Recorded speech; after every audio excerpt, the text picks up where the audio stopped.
Halo teman-teman, bertemu kembali dengan saya Ibu Grace. Kali ini kita akan belajar tentang interaksi antar perangkat komputer. Nah, sebelum kita melanjutkan, bagi kalian yang belum subscribe, jangan lupa bantu channel ini dengan cara subscribe, like, share, dan komen ya. Terima kasih. Oke teman-teman, apakah kalian sudah siap untuk belajar? Mantap. Let's go. Tahukah kalian, menurut sejarah, komputer itu berasal dari bahasa Latin yang diambil dari kata computare yang artinya menghitung. Nah, secara definisi, komputer itu merupakan sekumpulan alat logik yang dapat menerima data atau disebut dengan input, mengolah data atau proses dengan menggunakan suatu program yang tersimpan di dalam memori komputer dan memberikan hasil pengolahan berupa output. Nah, komputer sebagai peralatan teknologi dan komunikasi sangat mengalami perkembangan sampai saat ini. Mulai dari komputer yang tidak dapat dibawa kemana-mana karena ukurannya sangat besar, seperti komputer yang pertama kali ditemukan yang terlihat pada gambar, sampai ditemukannya beberapa komputer yang berukuran mini sehingga sangat praktis dan dapat dibawa kemanapun dan kapanpun pengguna menginginkannya. Oke teman-teman, komputer sendiri memiliki 3 bagian penting. Yang pertama adalah hardware atau perangkat keras.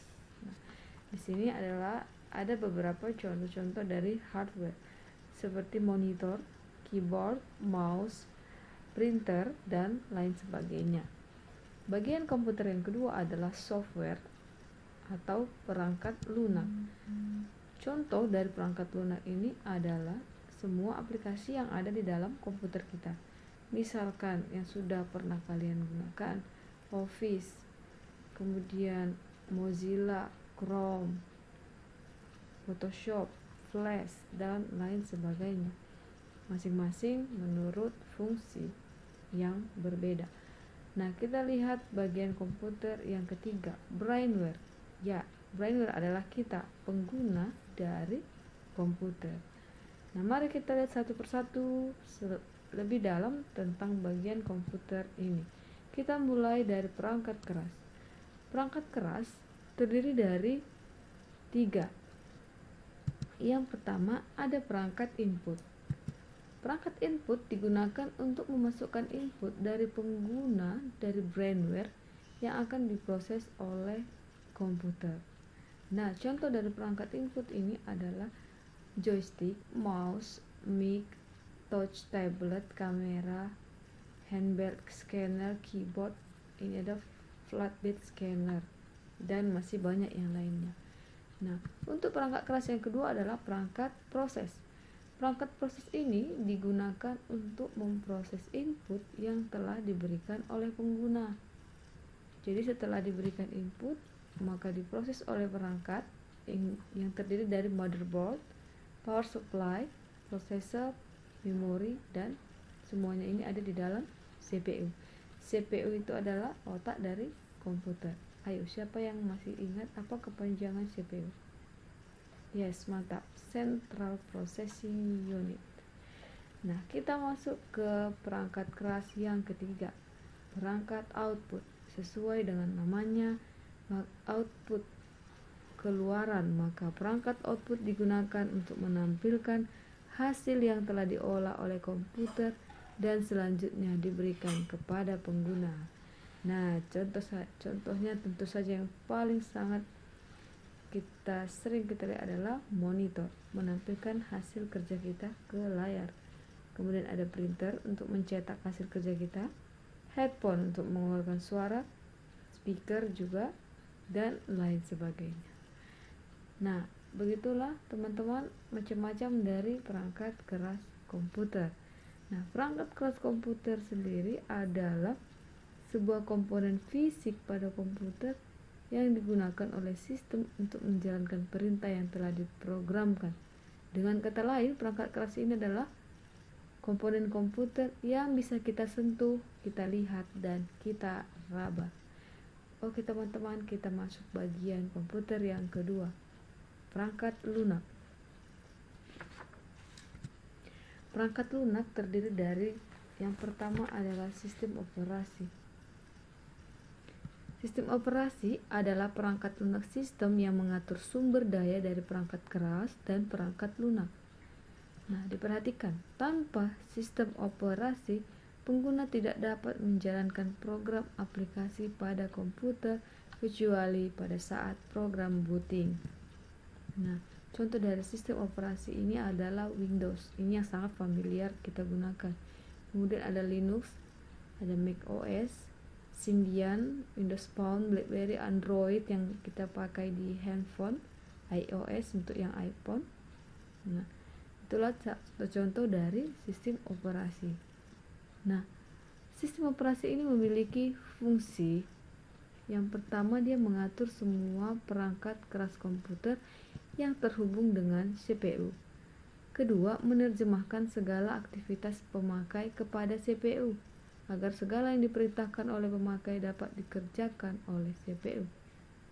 Dan yang terakhir adalah mengatur semua proses yang terjadi di dalam CPU. Oke teman-teman, kita lihat bagian perangkat lunak yang kedua, bahasa pemrograman. Bahasa pemrograman adalah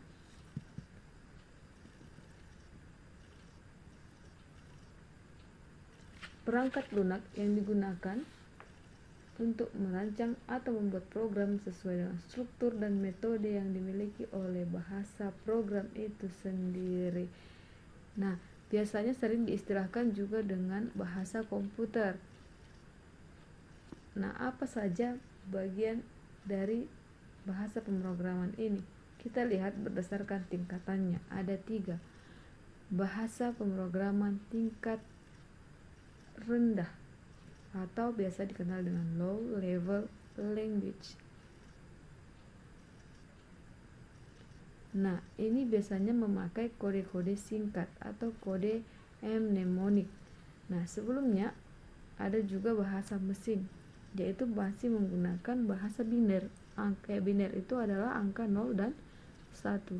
Kemudian bahasa tingkat menengah atau dikenal dengan middle level language.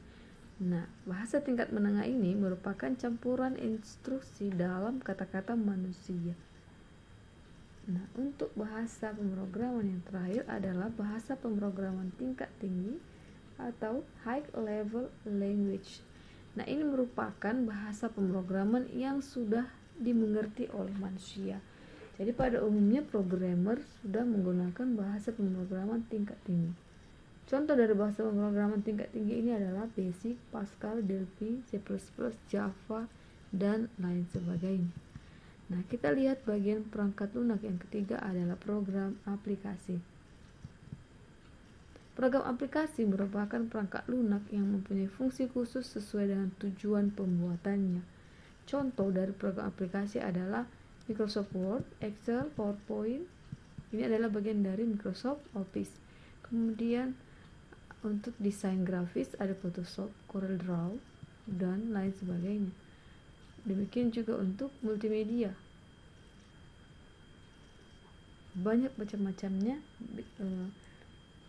tergantung dari tujuan dan fungsi yang telah dirancang oleh pembuatnya. Seperti contohnya PowerPoint merupakan pembuat presentasi, CorelDRAW merupakan pembuat pengolah grafis. Nah, masing-masing ini memiliki fungsi khusus sesuai dengan tujuan pembuatannya. Oke teman-teman, mari kita lihat bagian komputer yang terakhir, pengguna komputer atau yang disebut dengan brainware. Mari kita lihat sejenak ilustrasi berikut ini. Sebuah pesawat yang besar dan gagah tidak akan bisa terbang tanpa bahan bakar dan pilot. Kita setuju ya?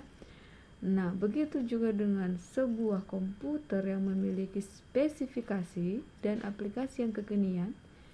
Jadi dia sudah memiliki hardware dan software yang bagus, keduanya tidak akan berfungsi tanpa adanya manusia sebagai pengguna dari komputer tersebut. Jadi ketika kita membeli komputer tapi kita tidak tahu menggunakannya, maka komputer hanya sebagai pajangan saja. Nah, brainware adalah penentu dari penggunaan komputer. Nah, brainware sendiri terdiri dari programmer. Programmer adalah orang yang menguasai satu atau beberapa bahasa pemrograman. Kemudian bagian dari brainware yang kedua adalah administrator. Jadi bertugas sebagai administrator, yaitu mengolah suatu sistem operasi dan juga program yang berjalan pada sebuah sistem komputer. Nah, yang terakhir adalah operator, merupakan orang yang bertugas melayani dan menjalankan sistem maupun peralatan yang ada hubungannya dengan perangkat komputer. Biasanya bisa kita temukan di operator di Telkomsel misalkan, ataupun operator-operator yang lainnya. Oke teman-teman, sebelum kita akhiri pembelajaran kita hari ini, coba kalian lihat refleksi ini sejenak. Misalkan kalian baru saja merakit atau membeli sebuah komputer yang belum diisi apapun, apakah komputer kalian tersebut bisa langsung kalian gunakan? Nah, jika jawabanmu iya,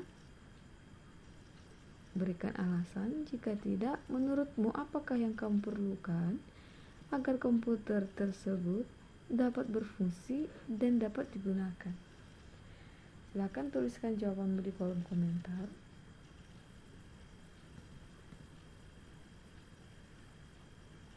Jangan lupa tulis nama.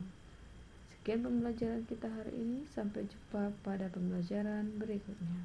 Terima kasih. Bye-bye.